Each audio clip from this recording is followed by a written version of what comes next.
So in the last class, we started sequence and series. We did AP, AM, and GP. Do you remember arithmetic progression, which we did in earlier class? It Yes, sir. was an AP. Then we talk about arithmetic means. That was AM. And then we talked about geometric progression.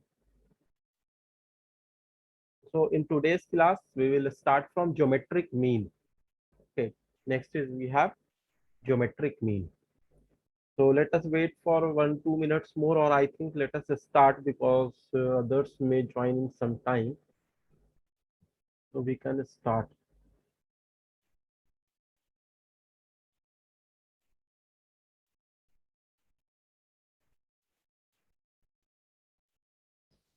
So today first we have to study geometric mean.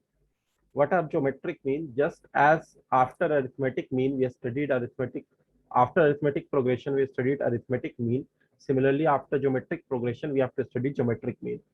तो सबसे पहली चीज geometric mean में जो हम पढ़ते हैं तो ये पढ़ते हैं कि अगर दो वैल्यूज हमारे पास हैं ए और बी, और हम चाहते हैं इन दोनों का ज्योमेट्रिक मीन निकालना। ज्योमेट्रिक मीन को हम कैपिटल जी से डिनोट करते हैं। तो ज्योमेट्रिक मीन का मतलब ये हो गया, the definition is that if we insert the geometric mean in between these two numbers then that will become a geometric progression. जैसे अरिथमेटिक मीन में कैपिटल ए को अगर ए और बी के बीच में इंसर्ट करते थे that becomes a arithmetic progression, वैसे यहाँ पे क्या बन जाएगा, ज्योमेट्रिक प्रोग्रेशन। अब अगर ये ज्योमेट्रिक प्रोग्रेशन बनेगा तो उसका मतलब क्या हुआ, इसका मतलब हुआ कि ratio of consecutive terms is constant, मतलब second term by first term equal to third term by second term हो जाएगा। ठीक है, तो g by A is equal to b by G, which we also called as common ratio of the GP. तो यहाँ से हम क्या कह सकते हैं कि g को g से मल्टीप्लाई किया जी स्क्वायर और a को b से मल्टीप्लाई किया is equal to A B. So g is equal to square root of A B. तो ये आ जाएगा geometric mean between A and B.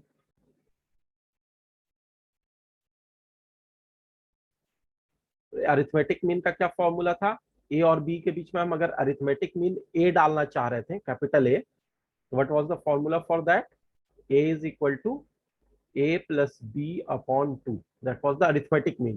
Here we are talking about geometric mean. Geometric mean is square root of ab. Is this clear? Yes, sir. Okay, now second point is that if we want to insert n geometric means between a and b, there are n geometric means between a and b. So what are the values of these n geometric means? Can we find out? तो जिस तरीके से arithmetic mean में भी हमने second point जो पढ़ा था वो ये पढ़ा था कि if we insert an arithmetic mean between A and B how do we find it, वैसे ही अगर तुम्हें थोड़ा भी ध्यान हो तो ज्योमेट्रिक मीन्स के लिए भी वैसे ही प्रोसीड करना होता है। तो इसको एक बार ट्राई करो और फिर इसको डिस्कस करते हैं। Do you remember arithmetic mean वाला कैसे करते थे?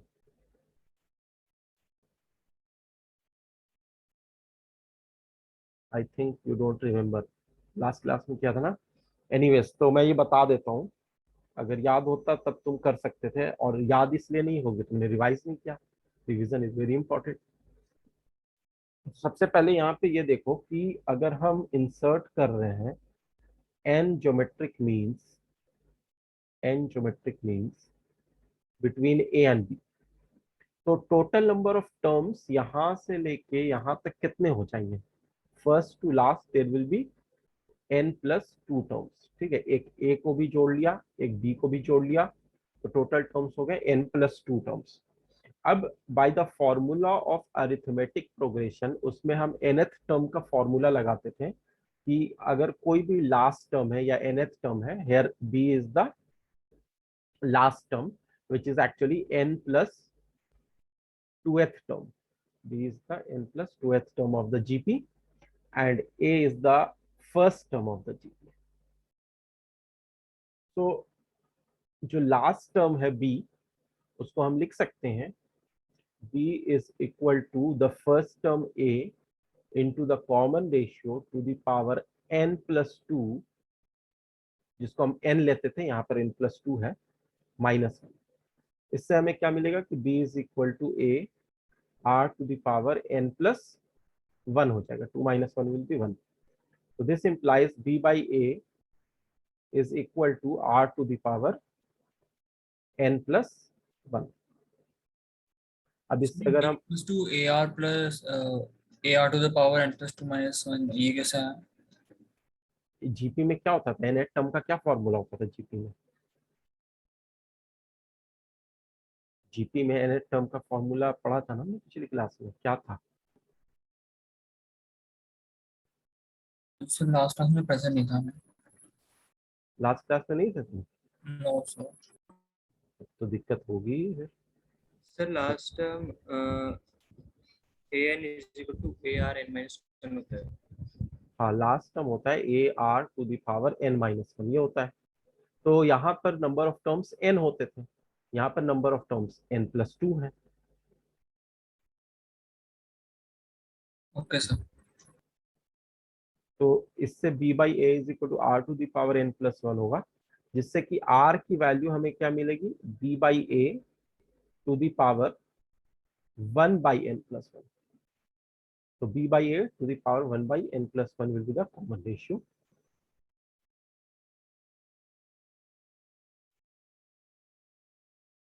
ये कॉमन रेशियो हो गया ऑफ द जीपी। अब अगर हम सारे जीपी के टर्म्स निकालना चाहें तो निकाल सकते हैं। जीपी के टर्म्स कौन कौन से, जो ज्योमेट्रिक मीन है हमारा। तो first geometric one G1 is equal to A into are.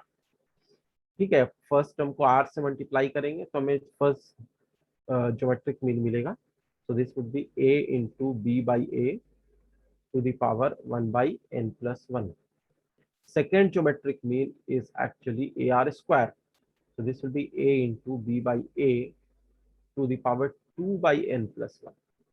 और इस तरीके से हम लास्ट ज्योमेट्रिक मीन gn निकालना चाहेंगे तो A R to the power n is equal to a b by a to the power n by n plus 1. So this is what you will get actually.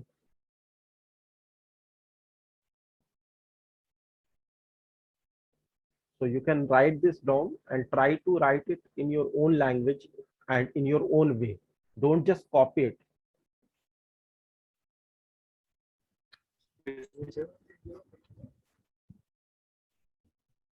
Sir, हाँ, sir, ये r is equal to b upon 1 upon n plus. ये है ना common ratio, ये हमने यहाँ पे derive किया ना।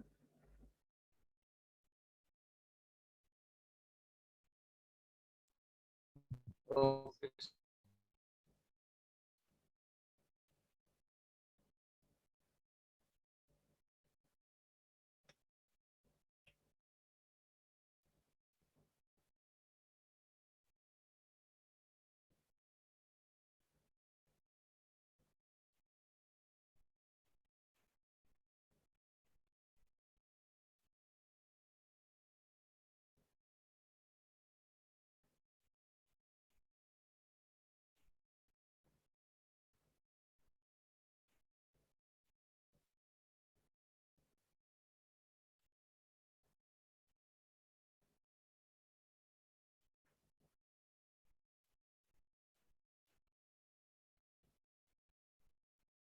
So write this down and coming in 2 minutes. Someone is at the door.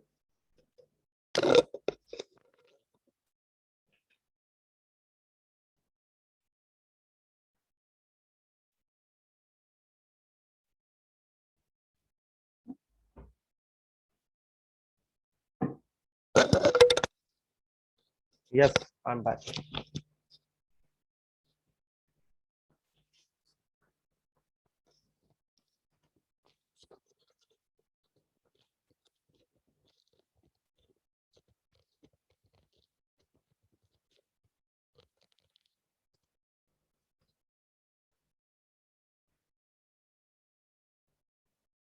लिख लिया सबने? Yes sir. Yes, sir. Okay. Now, third point regarding geometric mean is that कि अगर हमारे पास कोई भी n numbers हो, a1, a2, a3, so on, कोई भी n numbers हो और इनका मुझे geometric mean निकालना हो, कैपिटल G, तो हम कैसे निकालते हैं, हम इन सब नंबर्स को मल्टीप्लाई कर देंगे और फिर उसका nth रूट ले लेंगे। जैसे 2 नंबर के लिए हमने देखा था ना कि ए और बी का ज्योमेट्रिक मीन निकालना होता था, जो पहला पॉइंट था, तो क्या होता था, square root of A B, मतलब दोनों को मल्टीप्लाई कर दिया और इसका स्क्वायर रूट ले लिया। तो उसी तरीके से अगर n नंबर्स हैं तो उन सबको मल्टीप्लाई करके उसका nth रूट ले लिया। Is it okay? Yes, sir. Next is your harmonic progression, which we have to do right now. So harmonic progression is basically nothing, but it is just a way of expressing reciprocal of AP.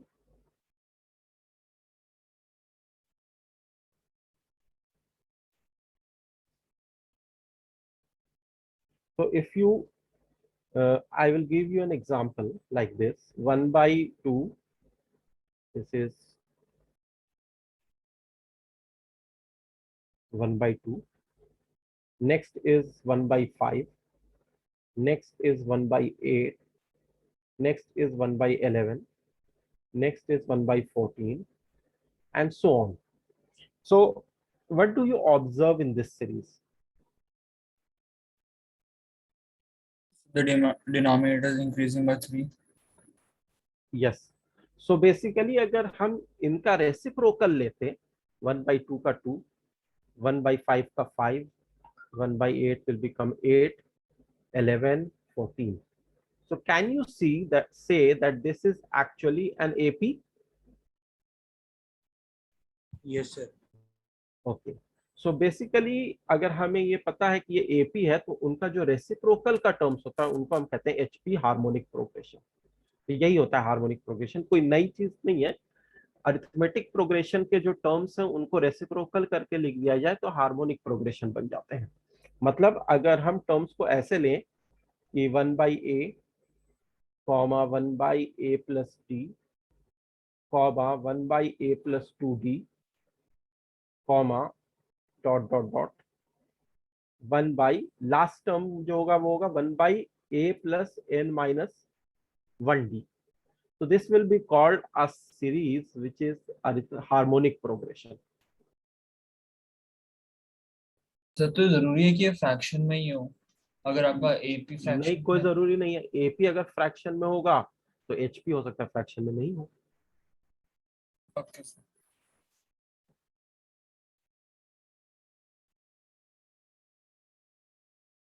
जैसे एक example में दे देता हूँ fraction का। AP अगर fraction में है तो मान लो there is a series 1 by 2 comma, अब मैं इसमें ऐड कर देता हूँ 1 बाई 2, तो ये बन जाएगा 1। उसके बाद 1 बाई 2 ऐड करूंगा तो 3 बाई 2, देन 2, देन 5 बाई 2। तो दिस इज एन एपी। ठीक है, ये एक एपी है जिसका फर्स्ट टर्म हाफ है और जिसका कॉमन डिफरेंस भी हाफ है। तो इसके करस्पॉन्डिंग जो हार्मोनिक प्रोग्रेशन बन रहा होगा वो होगा 2 comma 1 comma 2 by 3 comma 1 by 2 comma 2 by 5। बस हमें रेसिप्रोकल कर देना है। सो this is now harmonic progression. Okay sir. So you can find the nth term of harmonic progression, but you can't find sum of the harmonic progression by any formula. So nth term of the harmonic progression अगर हमने लिखना हो कि if what is the nth term of the harmonic progression, that is actually 1 by a plus n minus 1 into d, और इसको हम लिख सकते हैं where h1 is equal to 1 by a। h1 1 by a है और hn जो है 1 by a plus n minus 1 है।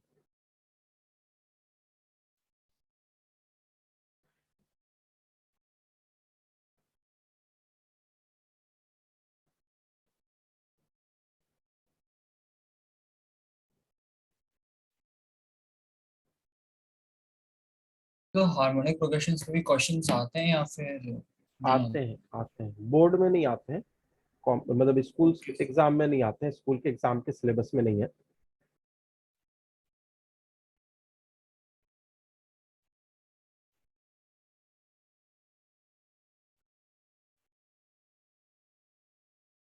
हम हार्मोनिक प्रोग्रेशन में ज्यादा डिटेल में नहीं जाते हैं जितना कि अरिथमेटिक प्रोग्रेशन और ज्योमेट्रिक प्रोग्रेशन में जाते हैं। तो Okay. बेसिकली nth टर्म और उसका डेफिनेशन इतना ही हम लोगों के लिए एनफ होता है।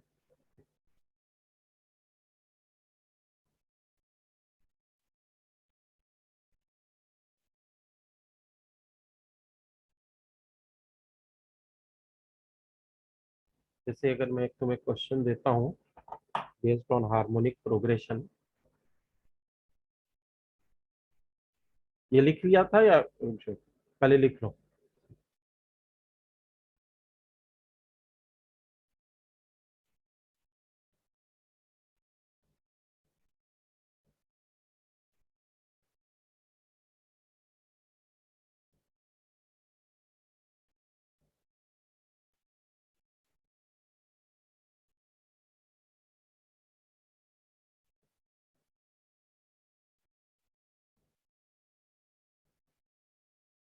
Done, sir. Okay,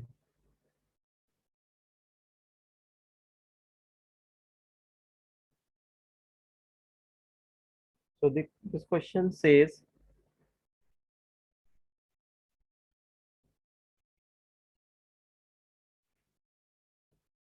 if the seventh term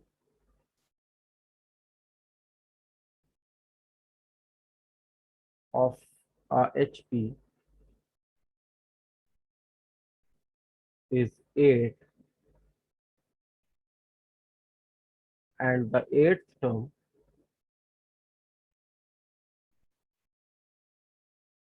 is 7,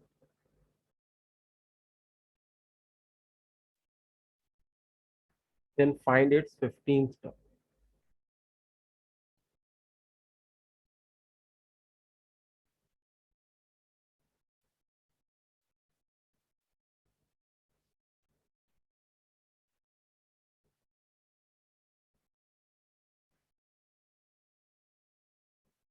This is 7 here.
Hint मैं दे देता हूँ, जैसे मान लो कि HP का जो टर्म है, जैसे अभी हमने देखा था 1/a है, देन 1/a+b है। तो इस तरीके से हम HP के टर्म्स को ले सकते हैं।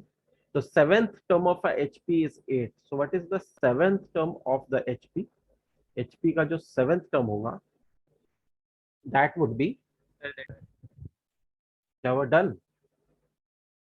Said ओके, सो ये हो जाएगा 1/a+7 -1d, राइट? तो ये हो जाएगा 1/a+6d and this is equal to 8 as given in the question. Similarly, if you talk about the eighth term of the HP, this will be 1 by A plus 8 minus 1D, which will be 7D, and this will be equal to 7. तो हमें क्या मिल रहा है यहाँ पर? 1 by A plus 6D 8 है और 1 by A plus 7D 7 है. तो अब इसको कैलकुलेट करेंगे अगर हम, तो A plus 6D is equal to 1 by 8 and A plus 7D is equal to 1 by 7. So subtract कर देते हैं दोनों इक्वेशन को, राइट? तो जब दोनों को सब्ट्रैक्ट करेंगे, सेकंड माइनस 1, तो ए और ए कैंसिल हो जाएगा. 7D minus 6D will be equal to D, which is equal to 1 by 7 minus 1 by 8. Then you will calculate after taking LCM, you will get 1 upon 56.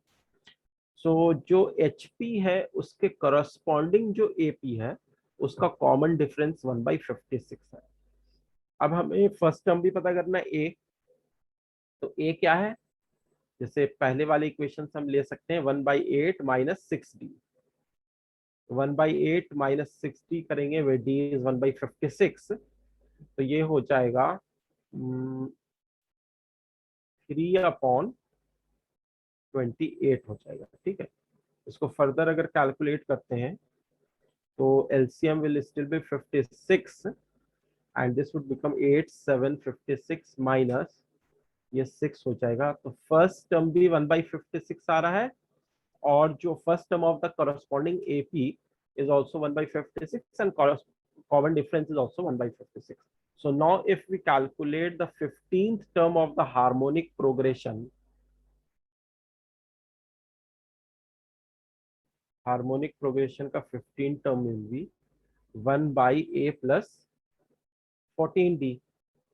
ये हो जाएगा 1 by A की value हमने क्या निकाली? 1 by 56 और D की value भी 1 by 56 है, तो 14 by 56. So this would be equal to 56 by 15 as your final answer.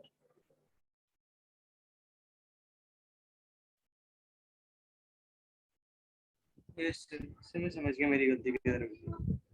Okay. What about you, Devansh? तुमने ट्राई किया? यस सर, मेरा ए आ गया था, वो उसके बाद आपने बताया था. अच्छा अच्छा, चलो ठीक है.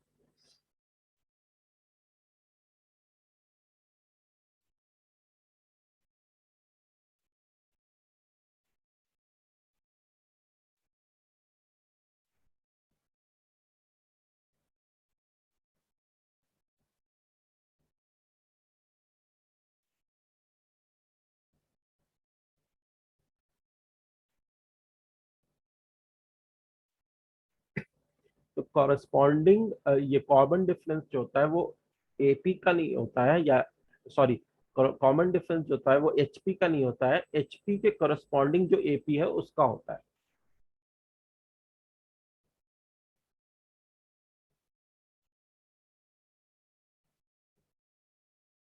सर अगर जैसे एचपी में कोई क्वेश्चंस आते तो हमें उन्हें फाइनली एपी में कन्वर्ट करना ही पड़ता है.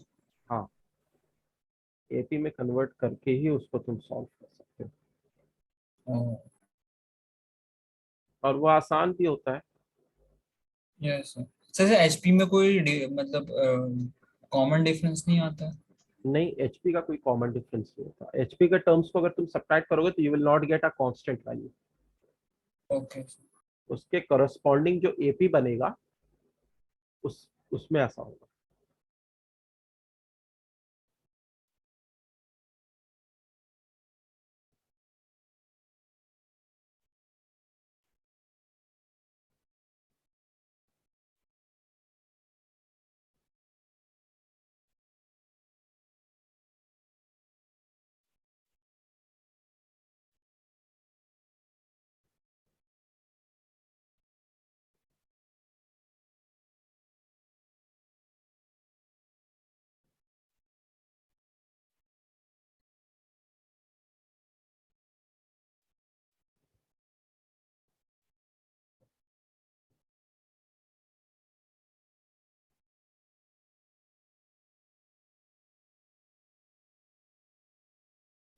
Now,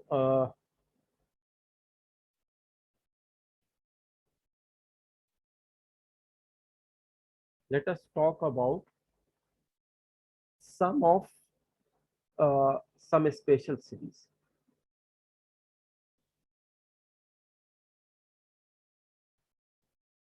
So if we take the first n natural numbers and we need to find the sum of first n natural numbers, then how can we do this? Can anyone tell me? Sorry sir, क्या करना? 1 2 3 till n, इन सब natural numbers का सम का कोई formula ला सकते हैं? Sn is equal to n by 2 2a plus n minus 1 into d. Correct. So n by 2 2a plus n minus 1d भी कर सकते हो, या a plus लास्ट टर्म, तो वो ज्यादा आसानी से हो जाएगा. a is 1, last term is n. So the formula which we write it as n into n plus 1 upon 2. This is the sum of n natural numbers. अच्छा, अगर हम sum of square of n natural numbers लें तो इसका value क्या आएगा? ये तो AP नहीं है, पिछला वाला तो AP था तो उसमें हमने लगा दिया, लेकिन ये AP नहीं है. This is just sum of square of n natural numbers. Sir इसमें n स्क्वायर, सर शायद सर इसमें स्क्वायर लेके करेंगे. स्क्वायर लेके करेंगे मतलब?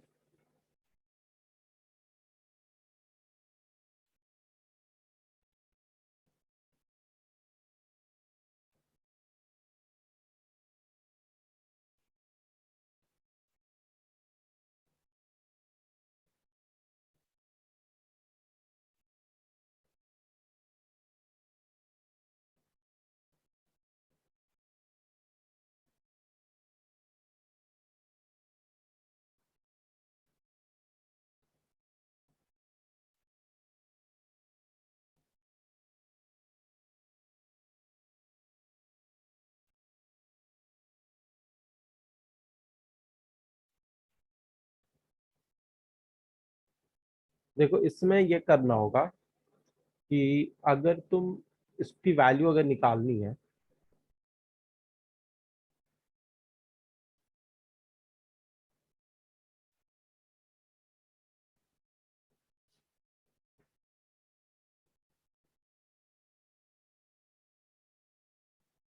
तो हम क्या करेंगे कि एक फॉर्मूला होता है हमारे पास, दैट इज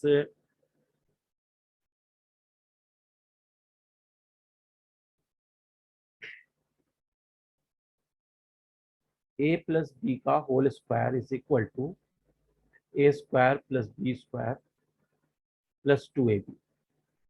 ठीक है, अब ये फॉर्मूले में मैं क्या कर रहा हूँ कि एक वैल्यू को मैं, नहीं ये फॉर्मूला मत लगाओ, इसकी जगह ये वाला फॉर्मूला लगाओ.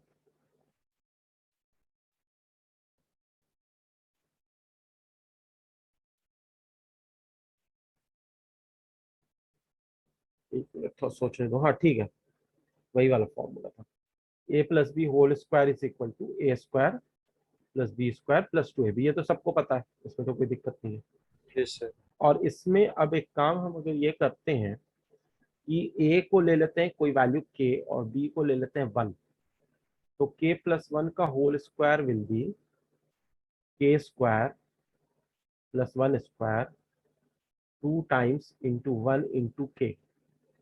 मतलब ये क्या हो गया? k square plus 1 plus 2k.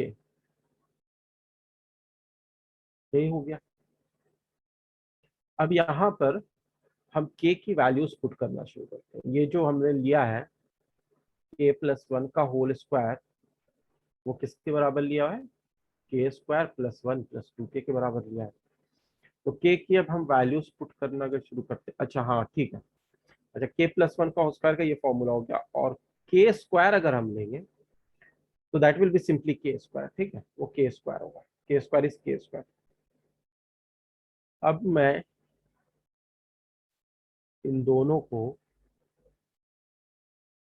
Subtract करता हूँ, ठीक है, के प्लस वन का होल स्क्वायर माइनस के स्क्वायर करता हूँ। ओ नहीं नहीं नहीं, अब समझ में आया, स्क्वायर से नहीं होगा ये वाला क्यूब से होगा।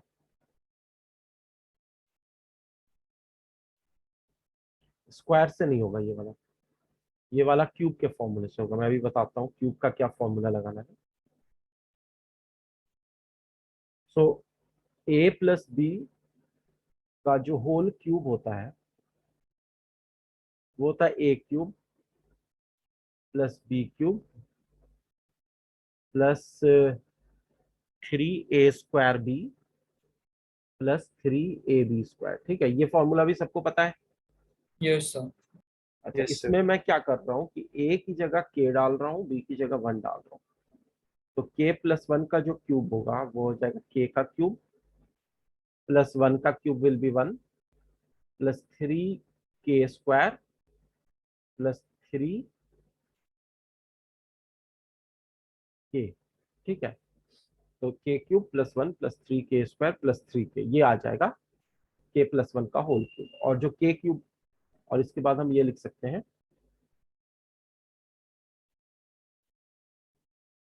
कि के प्लस 1 का होल क्यूब, और उधर से के क्यूब को लेफ्ट में ले जाते हैं, तो minus K cube is equal to 3k² plus 3k plus 1, ये हो जाएगा। तो ये फॉर्मूला हमारे पास आ रहा है के प्लस 1 का whole cube minus K cube equal to 3k² plus 3k plus 1। अब हम के की वैल्यूज पुट करेंगे। के की वैल्यू सबसे पहले हम क्या करते हैं पुट, के इक्वल टू 0 से स्टार्ट कर रहे हैं। तो ये हो जाएगा 1 का क्यूब मतलब 1, और ये 0 का क्यूब हो जाएगा। राइट साइड में क्या होगा, 3k² 0, 3k 0, और ये 1 हो जाएगा। तो इसको 0 से नहीं स्टार्ट करते हैं, इसको 1 से स्टार्ट करते हैं। 0 से स्टार्ट करके जो हमें चाहिए वो नहीं मिलेगा, हम इसको किससे स्टार्ट करेंगे, 1 से स्टार्ट करेंगे। तो के को ले लेंगे 1, के को 1 लेंगे, 1 प्लस 1 2 का cube minus K cube will be 1 cube, this will B 3k² मतलब 3 into 1 plus 3k 3 into 1 again plus 1। इसको ऐसे लिख सकते हैं 3 इंटू 1 का स्क्वायर 3 इंटू 1 प्लस 1। उसके बाद मैं के को 2 ले रहा हूँ, 2 लूंगा तो ये हो जाएगा 3 cube minus 2 cube equal to 3 into 2 का स्क्वायर प्लस 3 इंटू 2 प्लस 1। ये के इक्वल टू 2 पुट करने से मिलेगा। इसी तरीके से अगर हम पुट करते जाएं तो के इज इक्वल टू, अगर मैं पुट करता हूँ एन पुट करता हूँ, ठीक है, तो ये हो जाएगा एन प्लस 1 का क्यूब माइनस एन का cube equal to 3 into n का square plus 3 into n plus 1। ये क्लियर हुआ अभी तक? Yes, sir. Yes sir. Okay, अब मैं क्या कर रहा हूँ, इन सबको ऐड कर रहा हूँ। When we will add them what will happen, just C.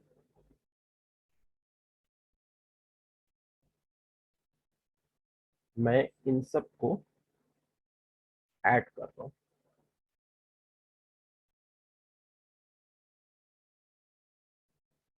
So when you will add them, what you can do is this 2 cube will cancel with minus 2 cube.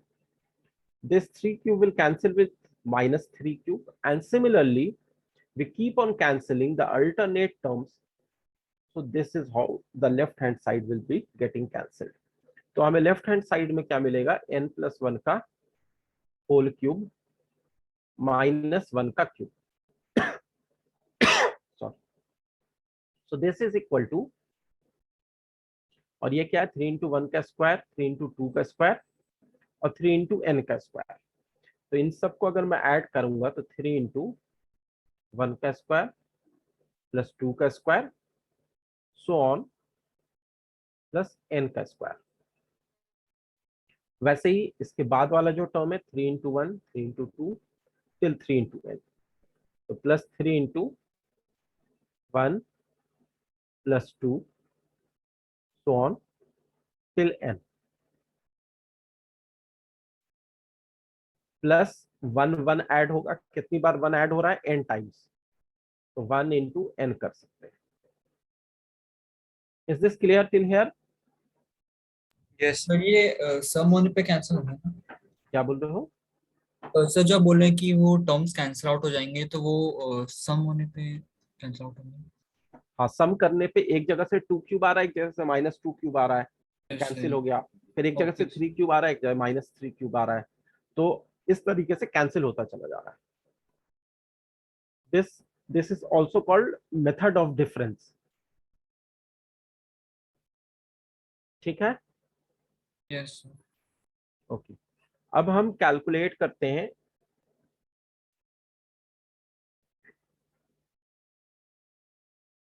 n+1 का क्यूब -1 का cube. तो a cube minus B cube का formula होता है a minus B. तो इसको तुम ऐसा भी कर सकते हो, a plus B whole cube का ही लगा देते हैं।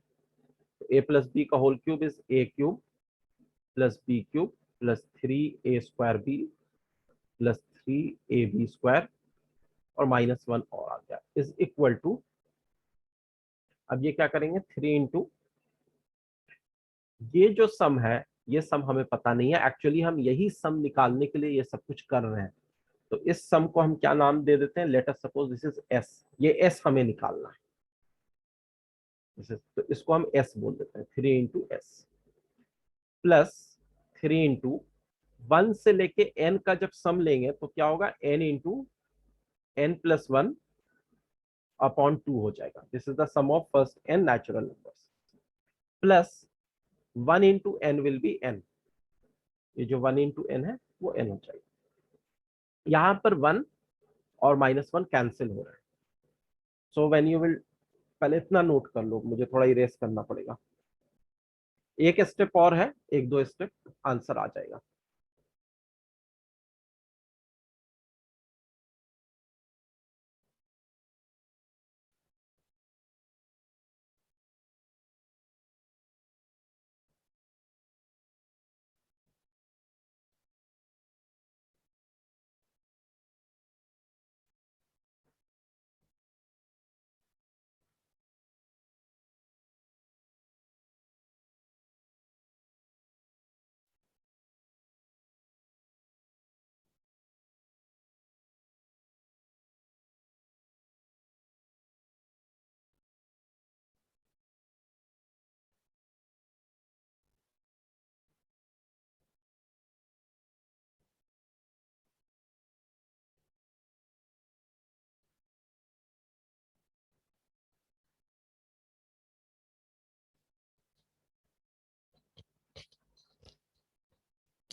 तो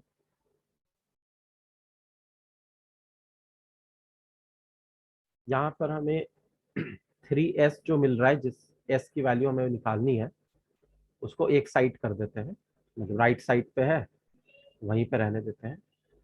और इधर क्या क्या बच गया, n cube 3n² plus 3n, n cube plus 3n² plus 3n। और फिर यहां से लेफ्ट में ले जाएंगे इसको -3n इंटू n प्लस 1/2, और इस n को भी ले जाएंगे तो -n हो जाएगा। अब थोड़ा सिंप्लीफाई कर देते हैं तो ये हो जाएगा n cube plus 3n² plus 3n minus ये हो जाएगा 3n² 2 -3n/2 और -n। इसको सिंप्लीफाई करेंगे तो n क्यूब और 3n² minus 3n² 2 is plus 3n² 2 plus 3n minus n will be 2n. 2n minus 3n/2 is equal to n/2. This will be plus n/2. So when we will take LCM as 2 in the numerator, you will get 2n cube plus 3n² plus n. So in the next step, this would be equal to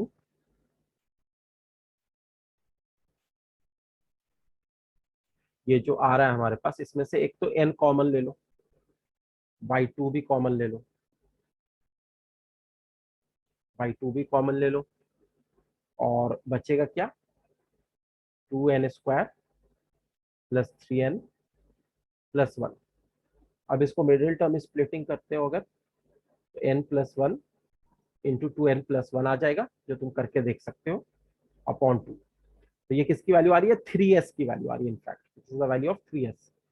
तो s तो की वो value क्या 6 हो हो जाएगी, जाएगा। हाँ वो 6 हो जाएगा। तो n into n plus 1 into 2n plus 1 upon 6, this is your answer, this is what it is being put here, ये याद रखना है।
Done, sir.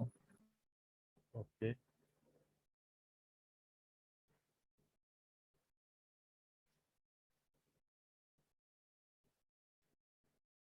So अब मैं एक क्वेश्चन अगर तुम्हें ये दूं, अच्छा एक और सीरीज होती है, उसको डिराइव नहीं करेंगे लेकिन उसको भी याद रखना है। 1 क्यूब प्लस 2 क्यूब, है ना, 1 cube plus 2 cube plus 3 cube plus 4 cube, so on till n cube. इसका फॉर्मूला होता है n × n+1 अपॉन 2 का whole square.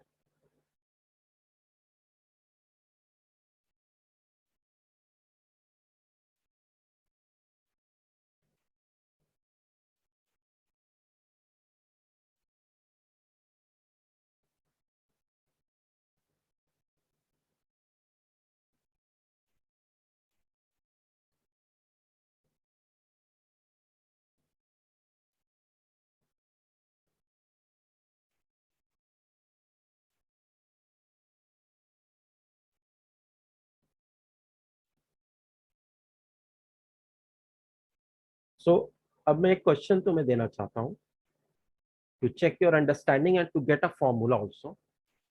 What is the harmonic mean?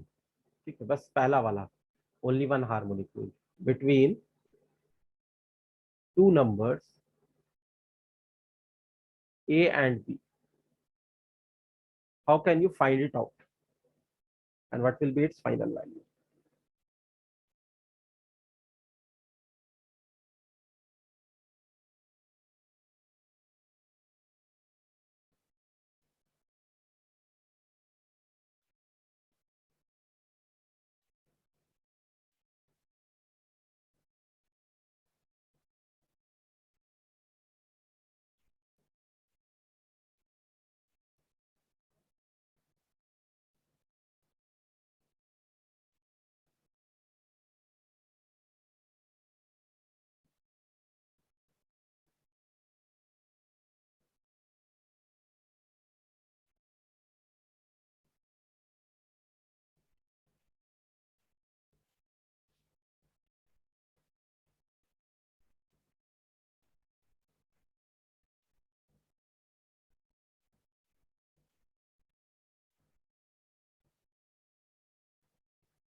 Sir आप बता दीजिए। नहीं ऑडिबल हूँ मैं? ऑडिबल सुनाई दे रहा है मेरी आवाज? Hello, yes sir. Am I audible? Yes sir, अब ऑडिबल है। अब यस सर। एक्चुअली इस हेडफोन का जो माइक था वो अलग हो गया है, तो इसलिए आई थिंक मैं ऑडिबल तो हूँ। चलो, so if we want to find harmonic mean between two numbers a and b, what we mean to say is actually कि a और b के बीच में ऐसी कौन सी वैल्यू पुट की जाए, फॉर एग्जांपल h, जिससे कि ये तीनों हार्मोनिक प्रोग्रेशन बनाने लगे। यही होता है मीन से प्रोग्रेशन का कॉन्सेप्ट।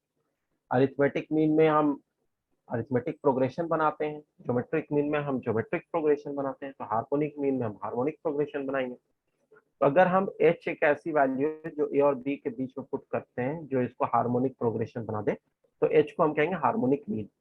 अच्छा, अब हार्मोनिक प्रोग्रेशन अगर है तो उसका मतलब क्या हुआ? उसका मतलब ये हुआ कि इनका जो रेसिप्रोकल होगा that will be arithmetic progression. Is it okay?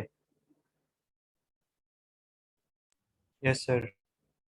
अच्छा, अब ये अरिथमेटिक प्रोग्रेशन है तो second term minus first term is equal to third term minus second term होगा, which is called the common difference. Isn't it so?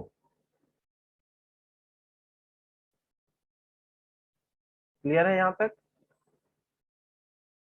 Yes, sir. Clear. जो yes arithmetic progression के जो terms हैं उनमें से second में से फर्स्ट को सब्ट्रैक्ट करोगे और थर्ड में से सेकंड को करोगे तो दोनों ही हमें कॉमन डिफरेंस देते हैं, दोनों इक्वल होंगे। उसके बाद हम क्या करेंगे, 1/h है और राइट हैंड साइड का 1/h एक और इधर आ जाएगा तो plus 1/h equal to 1/a को राइट साइड में ले जाएंगे तो प्लस 1/a प्लस 1/b हो जाएगा। अब यहाँ पे 1/h plus 1/h will be 2/h and here the LCM will be a plus b upon A B. A B will be the LCM, ऊपर में ए प्लस बी होगा। तो इससे हम क्या कह सकते हैं कि 1/h इज इक्वल टू, जो 2 है उसको हम नीचे ले जाते हैं तो a plus b by 2ab हो जाएगा। This implies h is equal to, इधर भी रेसिप्रोकल करेंगे तो 2ab by a plus b हो जाएगा। तो this is actually the harmonic mean and it's formula.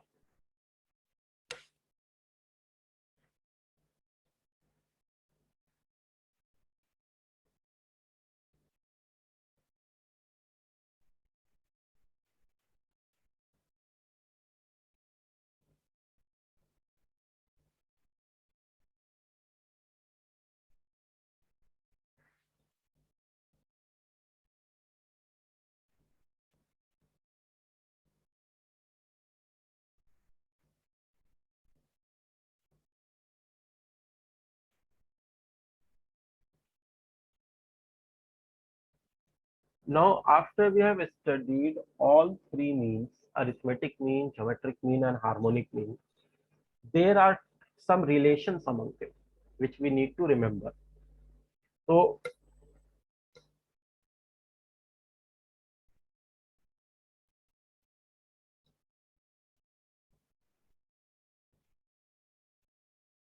if we talk about if there are any two numbers which both of which are positive, a and b are two numbers both of which are positive, then their arithmetic mean is given by capital A, their geometric mean is given by capital G, and their harmonic mean is given by capital H. तो मैं यहाँ पे पूरा नहीं लिख रहा हूँ लेकिन तुम अपने कॉपी में लिख लो पूरा।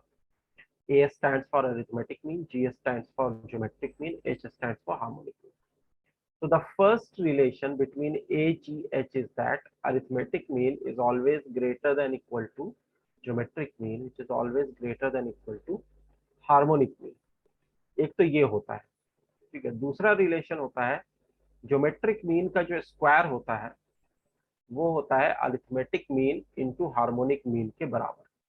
तो I want you to prove this second one.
What are these values? Can you tell me what are these values?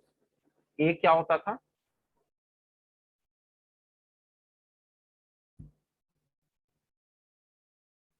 Yeah, hello, am I audible?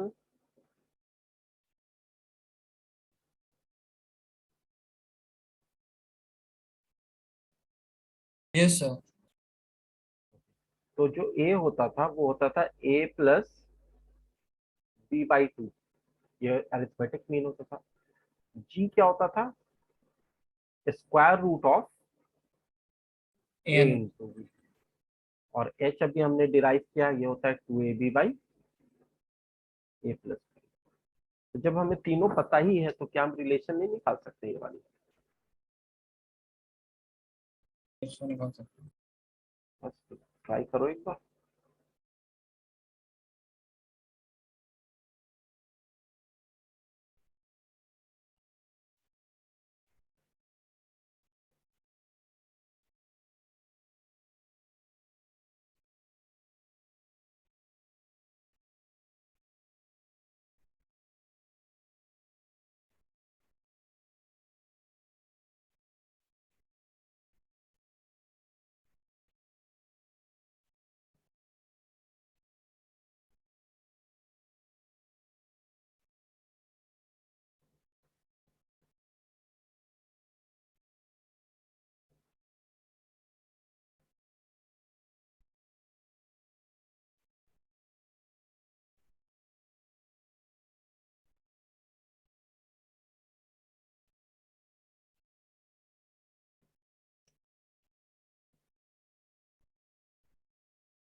Sir multiply करने पे मतलब ये जी स्क्वायर जब निकालोगे, जी तो यस पता ही है, तो G square will be A B, और ए एच जब निकालोगे तो a is a plus b by two and h is two A B by A plus b. Yes इसको फर्दर लिखोगे तो टू और टू कैंसिल होगा, इधर ए प्लस बी से कैंसिल होगा, तो you will get a b. Yes दोनों तो सेम ही वैल्यू आ गई।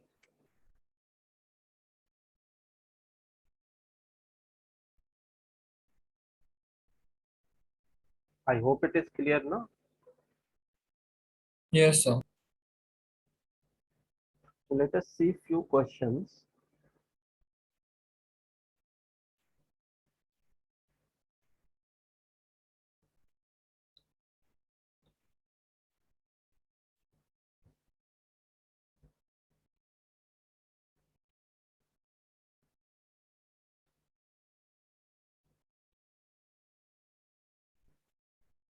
First question says, if x is greater than 0, prove that x plus 1 by x is greater than equal to 2. Second question says,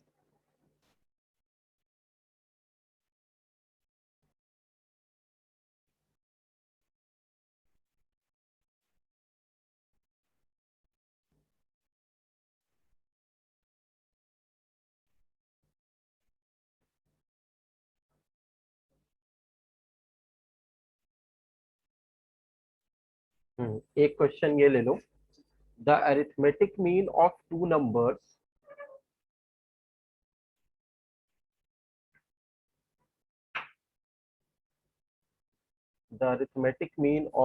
numbers exceeds their geometric mean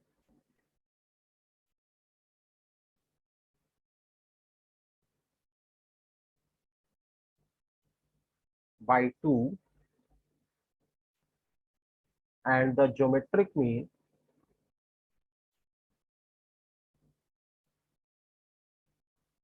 exceeds their harmonic mean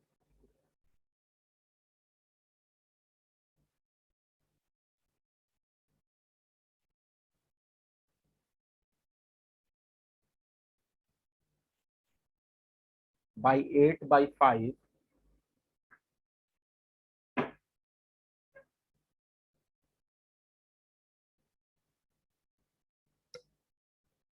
by 8 by 5, find the numbers.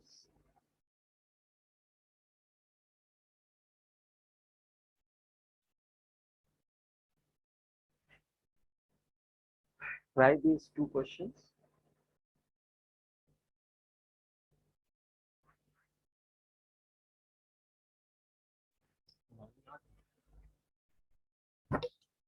Hmm?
First one मैं बताता हूँ पहले, कर रहे हो, कर लिया या बता दूं?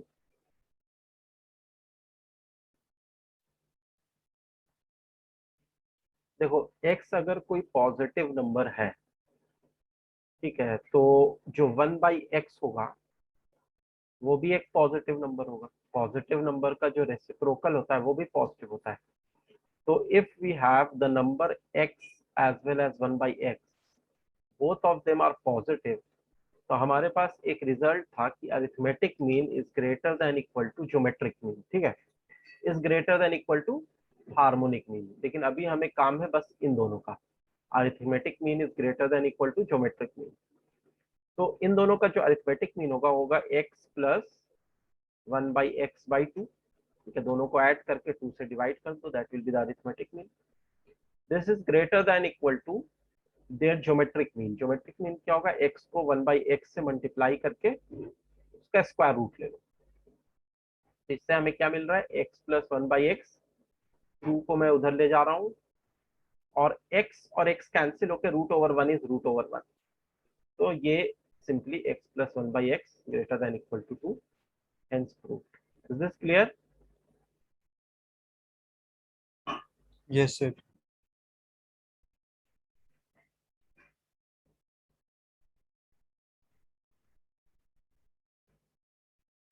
Now try second question.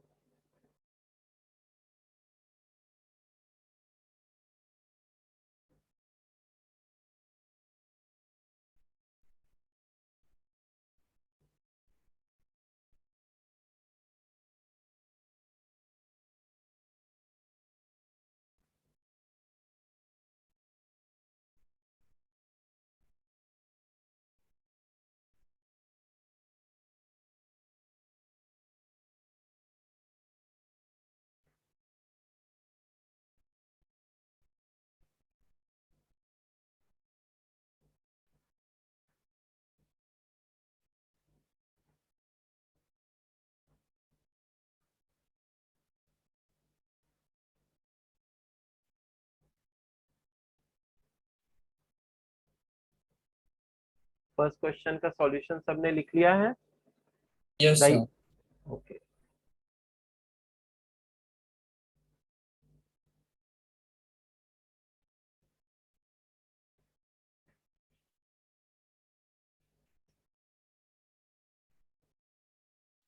Second question करते हैं। सेकंड क्वेश्चन में थोड़ा सा कैलकुलेशन ज्यादा है।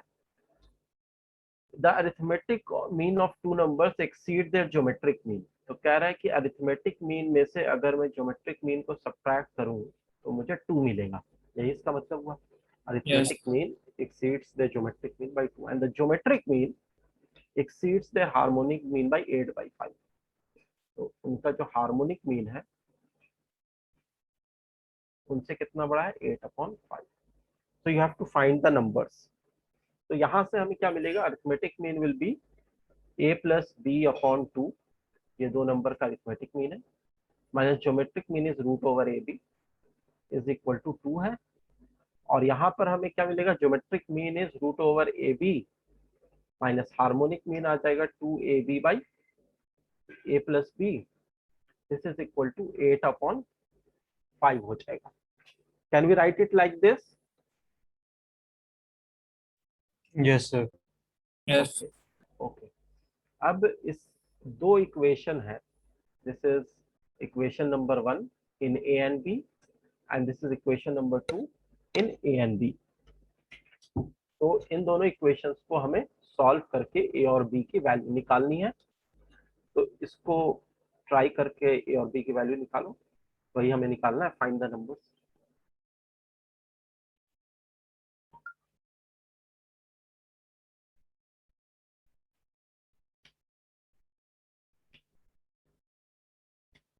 इसको थोड़ा ऐसे कैलकुलेशन करना कि कम से कम कॉम्प्लेक्सिटी के साथ सॉल्व हो जाए। जैसे मुझे जो लग रहा है वो मैं डिस्कस करता हूँ अभी।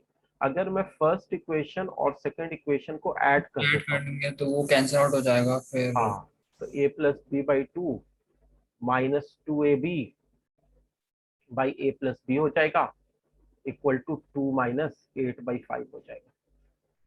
क्योंकि रूट ए बी और माइनस रूट ए बी कैंसिल हो जाएंगे। अब यहाँ पर अगर हम लेफ्ट साइड में एलसीएम लेंगे तो ए प्लस बी का होल स्क्वायर हो जाएगा माइनस 4ab हो जाएगा। जो आपने ऐड किया ना तो वो 2 + 8/5 नहीं होगा? ओ सॉरी, हाँ 2, किसने बोला? तो देवांश। ओके, तो ए प्लस बी का whole square minus 4ab by 2 times of a plus b. तो this would be equal to, यहाँ पर एलसीएम लेंगे तो 18/5 हो जाएगा। इसके बाद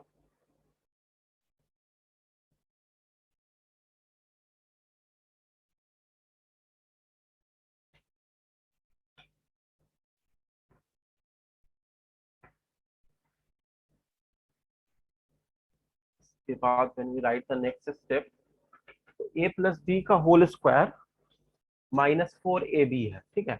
तो जब इसको ओपन करोगे तो a square plus B square plus 2ab minus 4ab, तो ओवरऑल माइनस 2ab हो जाएगा, which is the formula for a minus B का whole square by 2 times of a plus b हो गया। This is equal to 18/5। ठीक है, अब इसके बाद हम क्या कर लेते हैं कि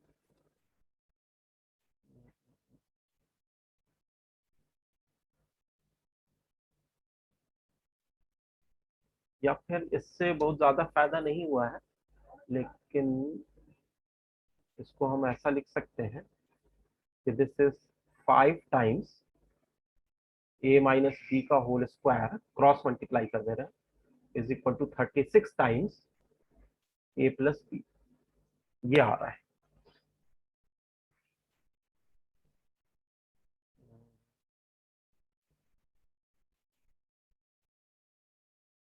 मैं इसकी ये वैल्यू कंसीडर करूं, इससे बहुत ज्यादा फायदा तो नहीं हुआ। चलो एक इक्वेशन, एक रिलेशन और मिला है, हो सकता है आगे फायदा करे।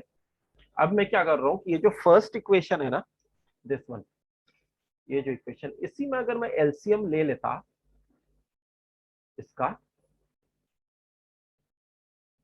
तो और 2 को उधर ले जाता, तो ये एक्चुअली क्या बन जाता ना, फ्रॉम 1, राइटिंग फ्रॉम 1, अगर मैं उसी से प्रोसीड करता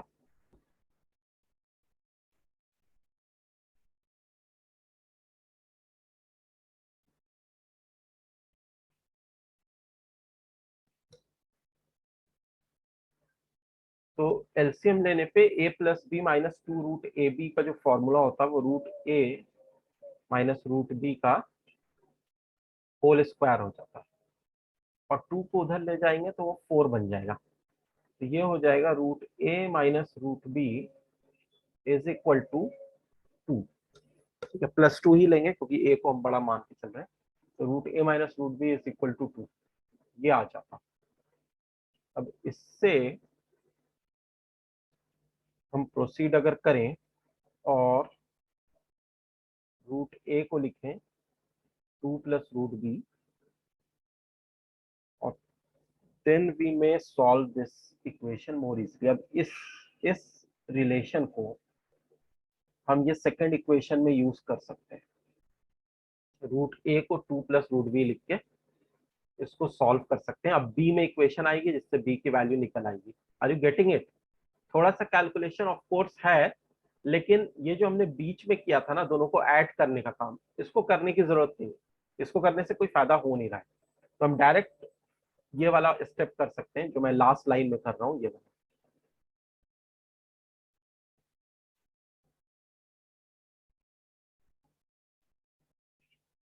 कर लोगे या कैलकुलेशन पार्ट हो जाएगा तुमसे?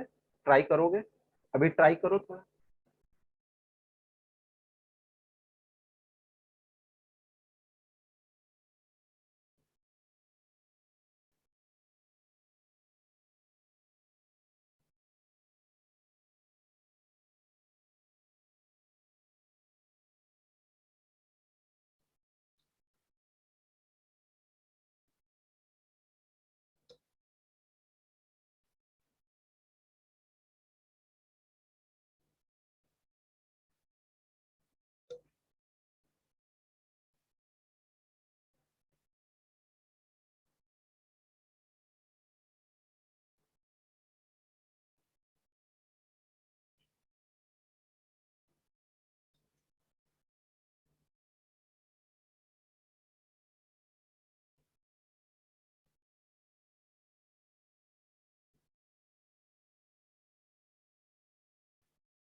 एक काम और, यहाँ पर जो सेकंड इक्वेशन है ना, इसमें रूट ए बी कॉमन लेने के बाद ए प्लस बी एलसीएम ले लेना, -2 root A B by A plus B होगा। तो इससे भी आसान हो जाएगा, क्योंकि इसके बाद ये हो जाएगा root A B by A plus B, और ये हो जाएगा रूट ए माइनस रूट बी का whole square. This will be 8/5। Root A minus root B का होल स्क्वायर तो हमें पता ही है, दैट इज एक्चुअली 4।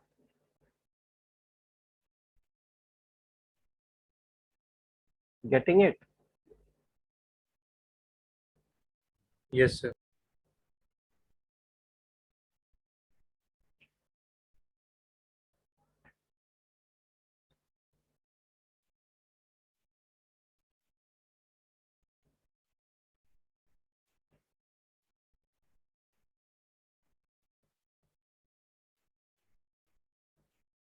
तो बेसिकली सीक्वेंस एंड सीरीज में एक चीज और है जो मुझे बतानी है, वो मैं नेक्स्ट क्लास में बताऊंगा, एजीपी अरिथमेटिक और ज्योमेट्रिक प्रोग्रेशन। उसके बाद हम लोग थोड़ा क्वेश्चंस प्रैक्टिस करेंगे। तो वो भी एनसीईआरटी में नहीं है एजीपी, लेकिन हमें कंपटीशन के लिए पढ़ना है। और ये वाला कैलकुलेट कर लेना। So we will meet in the next class now.